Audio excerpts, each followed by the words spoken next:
राम यह शब्द दिखने में जितना सुंदर है उससे कहीं महत्वपूर्ण है इसका उच्चारण। राम कहने मात्र से शरीर और मन में अलग ही तरह की प्रतिक्रिया होती है जो हमें आत्मिक शांति देती है। हिंदू धर्म के 4 आधार स्तंभों में से एक प्रभु श्री राम। भगवान श्री राम ने एक आदर्श चरित्र प्रस्तुत कर समाज को एक सूत्र में बांधा था। भारत की आत्मा है प्रभु श्री राम। आओ जानते हैं उनके बारे में रोचक तथ्य। भगवान राम का जन्म। भगवान राम एक ऐतिहासिक महापुरुष थे और इसके पर्याप्त परिणाम है। शोधानुसार पता चलता है कि भगवान राम का जन्म 5114 ईस्वी पूर्व हुआ था। चैत्र मास की नवमी को रामनवमी के रूप में मनाया जाता है। उपरोक्त जन्म का समय राम की वंश परंपरा और उनकी पीढ़ियों से भी सिद्ध होता है। अयोध्या के इतिहास और अयोध्या की वंशावली से भी यह सिद्ध होता है। गौतम बुद्ध के पूर्वज थे भगवान राम। व्यवस्थ मनु के 10 पुत्र थे। उनमें से एक इक्ष्वाकु के कुल में रघु हुए, रघु के कुल में राम हुए, राम के पुत्र कुश हुए, कुश की 50वीं पीढ़ी में शल्य हुए जो महाभारत के काल में कौरवों की ओर से लड़े थे। शल्य की 25वीं पीढ़ी में सिद्धार्थ हुए जो साक्षी पुत्र सुद्धोधन के बेटे थे। इन्हीं का नाम आगे चलकर गौतम बुद्ध हुआ। यह नेपाल के लुम्बिनी में रहते थे। सिद्धार्थ के बाद राहुल परसेजनित शूद्रक कुल्लक सूरत सुमित्र हुए जो जयपुर राजघराने की महारानी पद्मिनी और उनके परिवार के लोगों के राम के पुत्र कुश के वंशज है। महारानी पद्मिनी ने एक अंग्रेजी चैनल को दिए गए इंटरव्यू में कहा था कि उनके पति भवानी सिंह कुश के 390 वंशज थे। वनवासी और आदिवासियों के पूजनीय है प्रभु श्री राम। भगवान राम को 14 वर्ष का वनवास हुआ था। उनमें से 12 वर्ष उन्होंने जंगल में रहकर ही काटे। 12वें वर्ष के समाप्ति के दौरान सीता माता का हरण हो गया तो बाद में 2 वर्ष उन्होंने सीता को ढूंढने, वानर सेना का गठन करने और रावण से युद्ध करने में गुजारे। 14 वर्ष के दौरान उन्होंने बहुत ही महत्वपूर्ण कार्य किए जिसके चलते आज भी हमारे देश और देश के बाहर राम संस्कृति और धर्म को देखा जा सकता है। प्रभु श्री राम ने वन में बहुत ही सादगी भरा तपस्या का जीवन जिया। वे जहाँ भी जाते तो 3 लोगों के रहने के लिए एक झोपड़ी बनाते थे। वहीं भूमि पर सोते, रोज कंद मूल लाकर खाते और प्रतिदिन साधना करते थे। उनके तन पर खुद के ही बनाए हुए वस्त्र होते थे।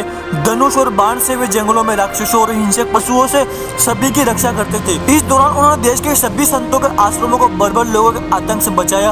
अत्रि को राक्षसों से मुक्ति दिलाने के बाद प्रभु श्री राम दंडकारण्य क्षेत्र में चले गए जहां आदिवासियों की बाहुबलता थी। यहाँ के आदिवासियों को बाणासुर के अत्याचार से मुक्त कराने के बाद प्रभु श्री राम 10 वर्षों तक आदिवासियों के बीच ही रहे।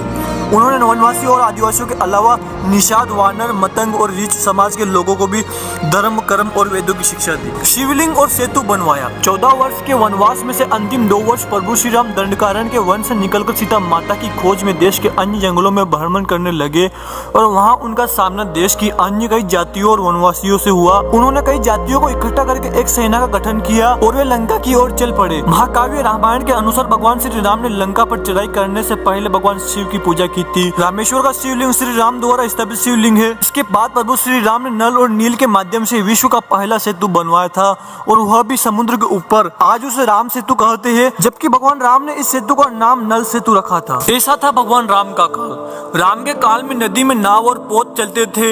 इस काल में कुछ लोगों के पास विमान भी होते थे जिसमें 4 से 6 लोग बैठकर यात्रा कर सकते थे। रामायण के अनुसार रावण के पास वायुयानों के साथ ही कई समुद्र जलपोत भी थे। रामायण काल में शतरंज खेला जाता था।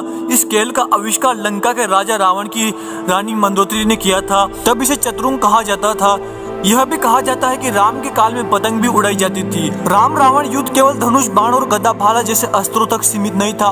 कहते हैं कि युद्ध के दौरान राम सेना पर सदासुर ने एक ऐसा विकट अस्त्र छोड़ा जिससे सुवेल पर्वत की चोटी को सागर में गिराते हुए सीधे दक्षिण भारत के गिरी को भी समुद्र में गिरा दिया था। सदासुर का अंत करने के लिए बिजली के आविष्कार मुनि अगस्त ने सदासुर के ऊपर ब्रह्मास्त्र छुड़वाया था जिससे सदासुर और अनेक सैनिक तो मारे ही गए लेकिन लंका का शिव मंदिर भी विस्फोट के कारण समुद्र में ढह गया। नहीं किया था भगवान राम ने माता सीता का परित्याग। पहले रामायण 6 कांडों की होती थी। उसमें उत्तरकांड नहीं होता था। फिर बौद्ध काल में उसमें राम और सीता के बारे में सच लिखकर उत्तरकांड जोड़ दिया गया।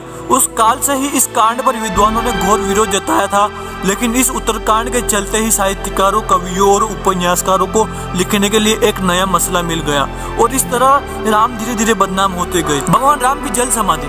श्री राम द्वारा जल समाधि लेने की घटना को हिंदू दलितों का धर्मांतरण करने वाले आलोचकों ने आत्महत्या करना बताया। मध्यकाल में ऐसे बहुत से साधु हुए जिन्होंने जिंदा रहते हुए सभी के सामने धीरे धीरे देह छोड़ दी और फिर उनकी समाधि बनाई गई। राजस्थान के महान संत बाबा रामदेव ने जिंदा समाधि ले ली थी, तो क्या हम यह कहें कि उन्होंने आत्महत्या कर ली? दरअसल अयोध्या आगमन के बाद राम ने कई वर्षों तक अयोध्या का राजपाट संभाला और इसके बाद गुरु वशिष्ठ और ब्रह्मा ने उनको संसार से मुक्त हो जाने का आदेश दिया। एक घटना के बाद उन्होंने जल समाधि ले ली थी। ओम का उच्चारण करते हुए वे सरयू के जल में एक एक पग आगे बढ़ते गए और जल उनके हृदय और कंधों को छूता हुआ सिर के ऊपर चढ़ गया।